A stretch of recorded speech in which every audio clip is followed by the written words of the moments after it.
Welcome to another episode of Basic Thoughtonomics, episode 37. For this episode, have an awesome guest on. Very much looking forward to this. He is a 6-year veteran of the NBA, played for the Mavericks, the Nets, the Timberwolves, former standout at Michigan State, musical artist as well. He is Maurice Ager. And Maurice, Yeah, thanks so much yeah. for coming on. How are you today? Appreciate it, man. Thanks for having me, bro. It's all good, man. It's working, bro. Very nice. So you're in Getting to it. Asia. What are you up to there? What's life like for Maurice Ager? Man, it's definitely, it's been an adjustment. I've been out here in Asia since 2017. Lived in China for about a year, roughly, and I was actually partnered with a basketball company, with a youth basketball company, and I was actually helping them do some things, to help them get off the ground. Then in 2018, I actually moved to Vietnam, and I felt that it was a better fit for me overall, for the things I wanted to do and build out here, considering like basketball was growing, music was growing, and it just felt good to be an instrumental part of progress here even now. So yeah, obviously, I got a lot going on as far as like, the basketball camps, the music, and then, I got a wifey here, so there's a lot of things going on here, man. And Vietnam is definitely a nice and up and coming place, bro. You know what I'm saying? Yeah, I mean, I don't know much about it. Never been to Asia. Just so you're coaching youth kids right now. You're like instructing them. That's Yeah, part of yeah, yeah. what you're working on? I have a program that I actually started in 2013. I started it in America, and we've pretty much taken it all over the world and done clinics and camps in several countries. We've been on quite a few continents at this point. So yeah, I'm pretty much doing the same thing here. At some of the international schools. I work with some of the charitable organizations here, and yeah, we do the same thing. We do skills training, camps, clinics, stuff like that. You know what I'm saying? Basketball enrichment. And it's big because we're giving the Viet people, kids itself, an opportunity to actually learn basketball in an Right. English speaking environment, and that's a big deal for the parents. So it's an overall, it's a good deal. You know what I'm saying? So we're just building on it right now. It's not doing anything just because of we're just now actually coming out of quarantine. So eventually we'll get back to the basketball ways. But right now, just kind of just focus on music, focusing on the digital space. You know what I mean? The NFT space, crypto space, Okay. Yeah, blockchain. not too Like that. familiar with that stuff. Yeah, yeah, yes. It's you learn something new. A lot. It's Right. such a vast space. It's a lot to learn. So yeah, I'm interested in it, and I want to continue to grow in this space because I definitely know it's now, and it's a way for me to actually integrate, some of the things I've done in the past and the things I'm doing now to not only, do something different and new, but something that's actually going to be extremely lucrative, especially if I continue to stay patient and find the ins and outs and really find what works for myself. Right. Yeah, I got a lot of friends who are into that too, and yeah, it's becoming kind of the trend of the future. So I gotta start looking into that, learning about that stuff. Yeah, yeah. Why not? Why not? You know what Right. I'm saying? You know, But as far as like lifestyle, how are you fitting in there? Like the cultural difference, the language barrier, just socially, how has yeah. that adjustment been? Man, it's been great, bro. I kind of like it. You know what I'm saying? I was kind of one of those people who didn't need to talk a lot anyway. You know what I'm saying? So it's kind of cool just to be able to get to where I need to get what I need to get, and get back to where I need to go. You know what I'm saying? So it's been great. It's a lot of English speaking people here as Oh, well. okay. My wife, she speaks English. Pretty much everybody in my life, immediately, speaks. So that's kind of made me a little bit lazy in learning the language, but nonetheless, Right, man, right. the culture is great, man. I love it, man. It's definitely a step above from where I was living in America, just considering just how unselfish people are, how caring people are, man, is everywhere you go is gonna have it bad. But I mean a place like this, it has so many, different wonderful things about it, the resources, the weather, great people, the opportunities here have been pretty much limitless. So I'm just always excited about that as well. Yeah. Yeah. That's definitely interesting. Oh, my bad. Can't talk. Interesting perspective though. Just No, that's cool. getting that perspective and just that yeah, that adjustment. Uh how about like when you left the NBA or when you retired from playing? Did you know what you want to do right away? What was that transition like? I'm always curious, ex-professional athletes, what Yeah. that transition is like when you're done playing and figuring out what you want to do for the next 40 years of your life. Yeah, I mean, you're right though, man. Like more and more, I actually get a chance to live and get out and experience. That is something that's quite rare, and I was pretty clear. Can you close it up? I was quite clear on what I wanted to do, even when I was playing. I was really, interested in. I was always into music and just the arts in general. Right. So I pretty much knew exactly what I wanted to do once I got done playing. It was just a matter of when at that point. And once I left the NBA, I knew I was going on the journey. You know what I'm saying? So you can't really, expect to know everything. I'm glad I made the choice I made, but I retired early. You know what I'm saying? Because me personally, I had a lot of reasons why I retired, but I definitely knew exactly what I wanted to do, and that was definitely be in a creative field and entrepreneurial space. Right. That's good though, because a lot of people don't know what they want to do when they retire, Right. or that transition into your post-playing career days is tough for them. But it sounds like you knew what you want to do right away. Yeah. And and with that, you just continue to build on it. You figure out what works, what doesn't. Going back to the drawing board. I've been back to the drawing board so many goddamn times. I started drawing again, like literally, like for real. Like so, that's why I'm like back into art. You know what I'm saying? I'm doing like the creative things with the digital art space, man. I think is pretty dope. Because I started off drawing when I was younger. So hey man, it's just everybody got to figure out their own little path and figure out what works for them. There's no blueprint for this shit. You know what I'm saying? You gotta get out and get to it yourself. Yeah, absolutely. I listened to some of your music, Self-Sabotage. That was very revealing music there. Some of your songs, the Self-Sabotage song in particular. Just talk about that song a little bit. I mean, it sounded like you, in your days in the NBA, you would go out partying, kind of live that lifestyle of the NBA player, and the things that come with that, fame and money. That's sounds like something that you touched on in that particular song? Yeah, most certainly. I tried to give people a little bit of a rundown behind the scenes as much as I could on that project, and that song in particular, that was like a true story, just based off of I took that one game, obviously, but that was something that we did quite often. You know what I'm saying? We would party night before games. We didn't care. You know what I'm saying? It didn't matter. Like we had a noon game. We was like, all right, we just make sure we get home before 2. You know what I'm saying? So it was just an experience that I know for a fact that if looking back, that was self-sabotaging yourself. Yeah, exactly. You look at it as, you're not taking your career or your craft as seriously as I should have at the time. Right. But, quite frankly, I have a lot of reasons what led to that. But nonetheless, yeah, man, that's what we did, man. Partied all the time, and when I was actually getting ready to put together that project, that was the thing that a lot of people wanted to hear from me. You know what I'm saying? At that time, people wanted to hear like more of the uncut type stuff. So I was like, okay, cool. Let me go ahead and just go in that direction. Because even when I started the project, I appreciate that. Yeah. So I'm working on new projects now. So it's like I'm more so able to kind of get more in the bag that I want to get in now and just kind of be more worldly with my content instead of just always talking about basketball. Because I never was one of those fans of rappers who just talk about hooping all the time. It was kind of like not the way. So I just had to figure out a way that fit the way I was doing it. And yeah, I really enjoyed that project, and I believe that Self-Sabotage 2 will probably come out at some point. I'm actually working on the project now. It's on Bandcamp. It's a collection, so I'm going to keep add music as I go. It's called Fuck Your Couch, the Fuck Your Couch collection. You know what I'm saying? So I'm on that boy going in, talking hella shit. You know what I mean? Keeping it all the way real. You know what I'm saying? And I'm being even more honest on that one. So yeah, I'm looking forward to that one. The Fuck Your Couch collection. You know what I'm saying? It's inspired by that Dave Chappelle. You know what I'm saying? Oh, okay. That's a Dave Chappelle reference. I'm not even. I know some of his stuff. Is that what? Yeah, that's from the Chappelle show, bro. Oh, okay.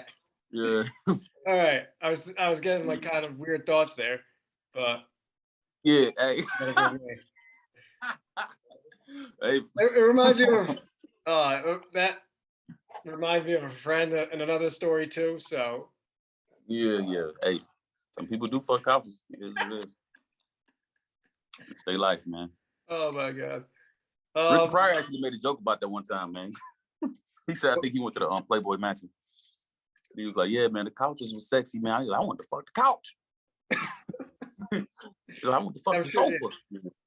I'm sure a lot of stuff is nice there.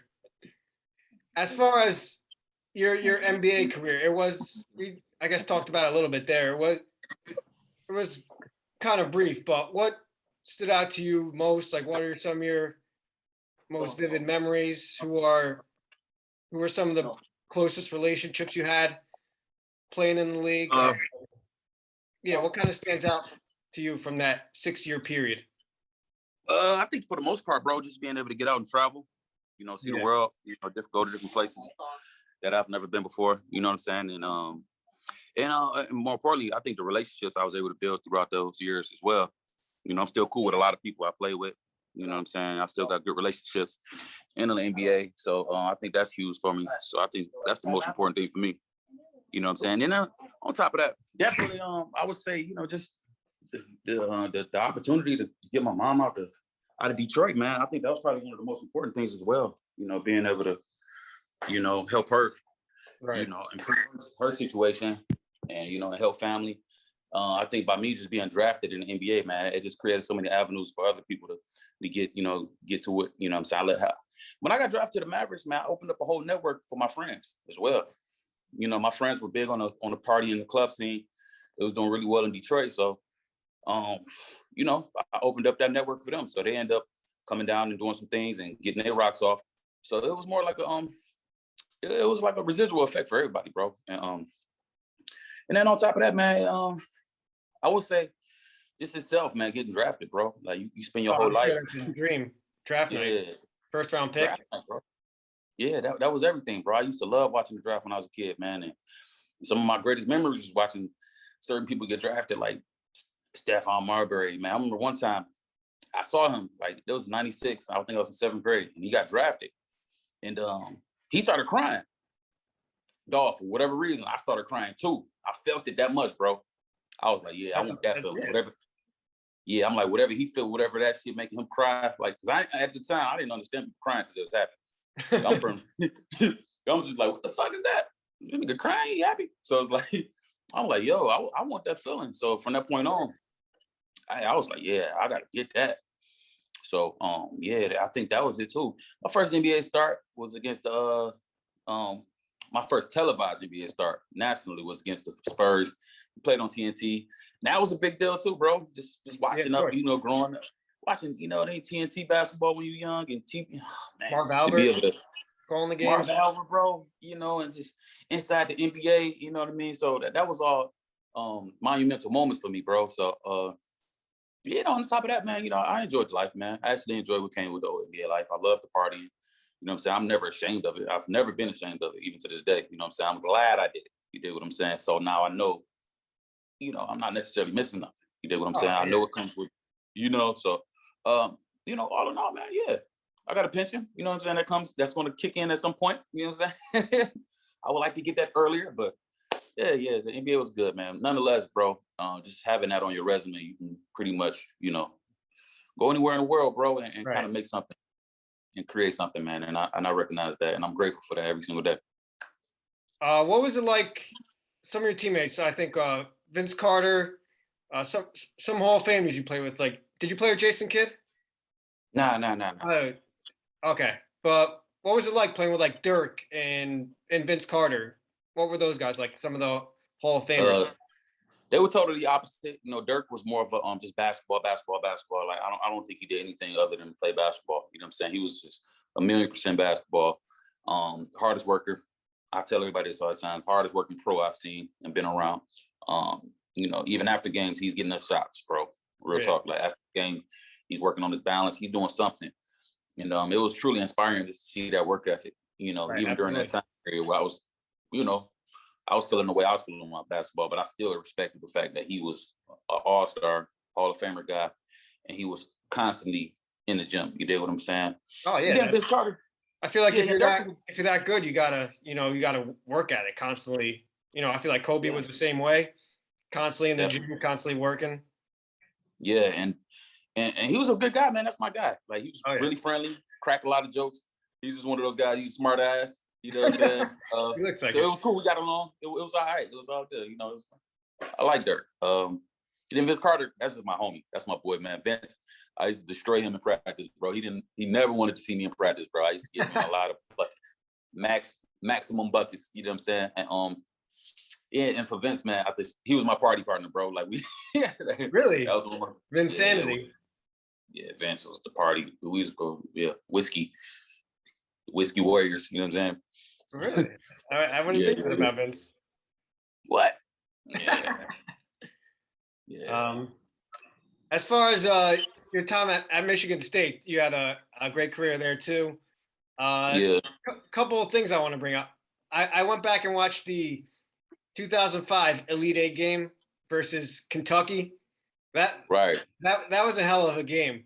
I think you had a great game too. I think you had probably one of the best games on the team. Just what are your memories from when Patrick Sparks makes that three as time expires? Just the ball bouncing around the hoop, and shit. I was hoping I was tied ready to it. get the fuck. Do you remember? I was ready to get back to the hotel room. At that point, I was like, man, I'm tired of playing these. But I'm just playing. Now it was intense, bro. Shit, it was intense. Yeah. I kind of feels like how life is at times when you feel like it's something that's not in your control, but you just kind of like, I did my part, but like, goddamn, it's up to these people to finish the rest. So like, you know how that feels. So you guys pull out in overtime. We pulled it out. Right. Yeah, was that double overtime game? Yeah. Double. It was like triple or something, bro. No, I think it was double. No, I think we went to triple overtimes with Gonzaga. I think that was Gonzaga. Yeah.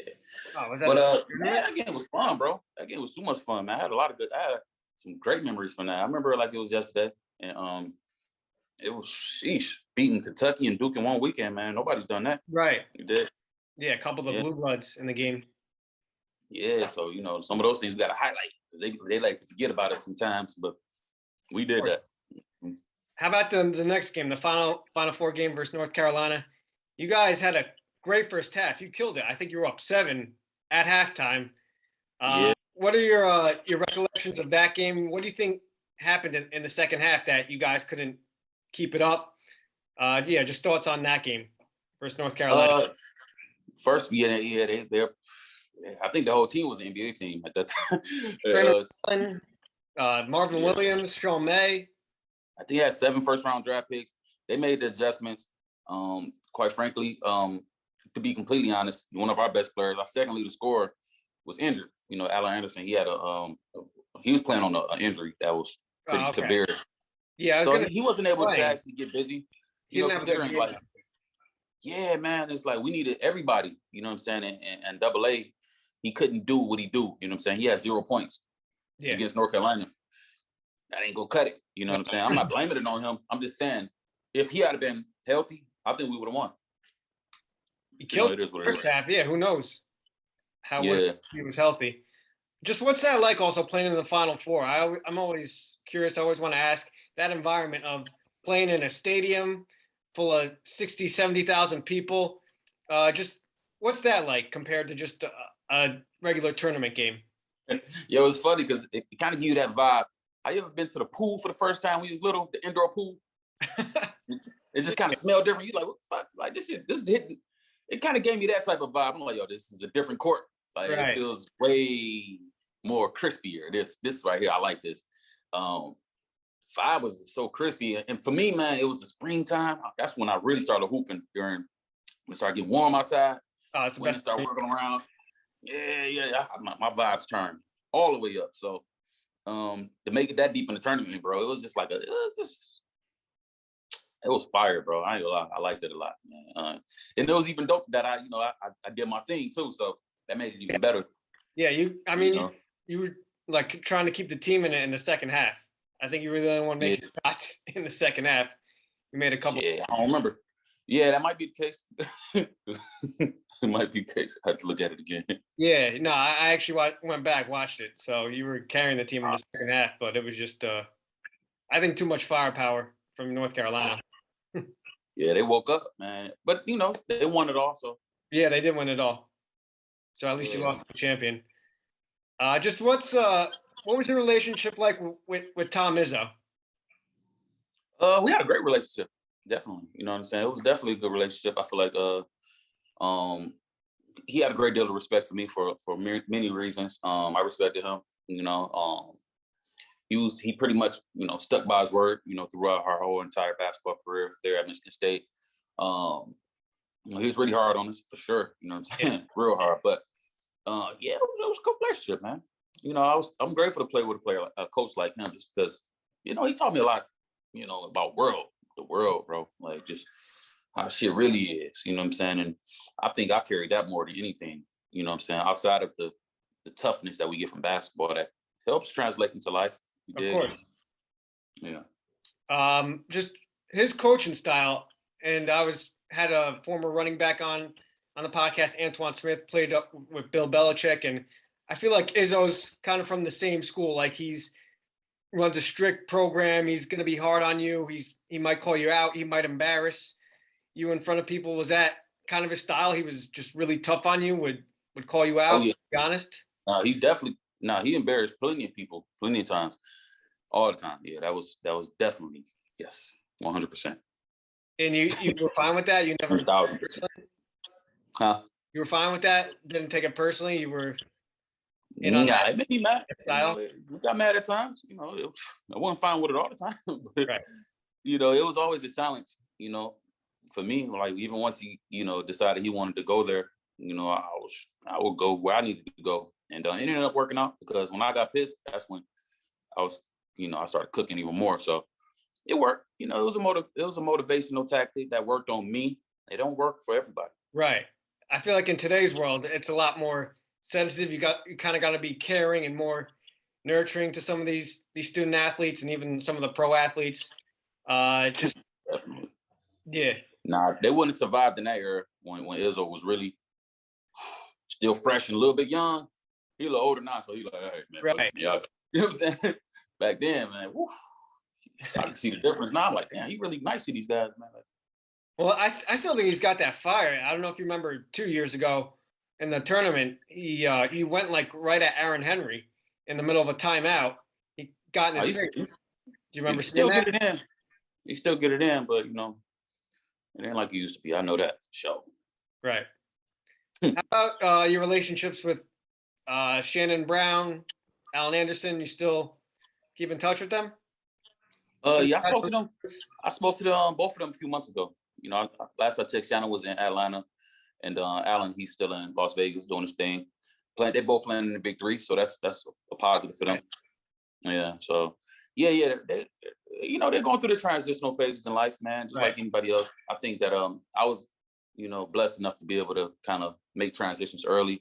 So whenever hardships came in life, I was able to kind of work through them a lot more. I won't say easier, but I was able to get through them just because this ain't my first rodeo. You know what I'm saying? Some of these guys maybe 2 or 3 years removed from the NBA, so they're still making a transition to fit into society and whatnot. Right. So, I try to encourage them in many ways I can, but they're cool though. So what's next for Maurice Ager? You're planning on staying in Asia, just foreseeable future? What's like next, and what's in the next chapter of life for Maurice Ager? For me, yeah, I'm definitely building out here in Hanoi, Vietnam. I look forward to continuing to build and expand my basketball program and expand basketball here. I teach music production class as well. So more importantly, I just want to be an asset to the country and be able to bring my expertise here and bring value here, and do some cool stuff in that, so to speak. You know what I mean? Continue to build my family, and then I'm into the NFTs. I have collections out that I'm doing. I got a project. Like I said, I'm coming out right now. The Self-Sabotage project is still out. It did pretty good. It's doing well. And for the most part, yeah, I'll shoot you some links to all of the things that I might want to, have you maybe, press up with this video as well. And what else? Yeah, man, like I said, NFT collections are up, and then some of them coming soon. I'm going to start the basketball collection. I have music stuff going now, so eventually I need to tap in and start creating some more personal basketball stuff. So, yep, I think that's about it, man. Other than that, man, just get rich, stay healthy, enjoy life, bro. Yeah, that's the most important thing. Get richer, shit. Get more money. A lot of it. You know what I'm saying? Absolutely. Yeah, man. All right, man. It was good catching up with you. Glad to hear things are going well. You're doing well in Asia, and things are going well professionally. And I really enjoyed this. It was a fun conversation. And look forward to keeping in touch with you down the line. Appreciate it, man. I appreciate everything, man. I appreciate your patience, and I appreciate you having me, bro. Once again, I'll get you everything you need in order to, you know, as far as what I'm doing out here. So it's cool, man. Thank you. All right, man. Good catching up with you. All right, thank you, bro. All right, take care.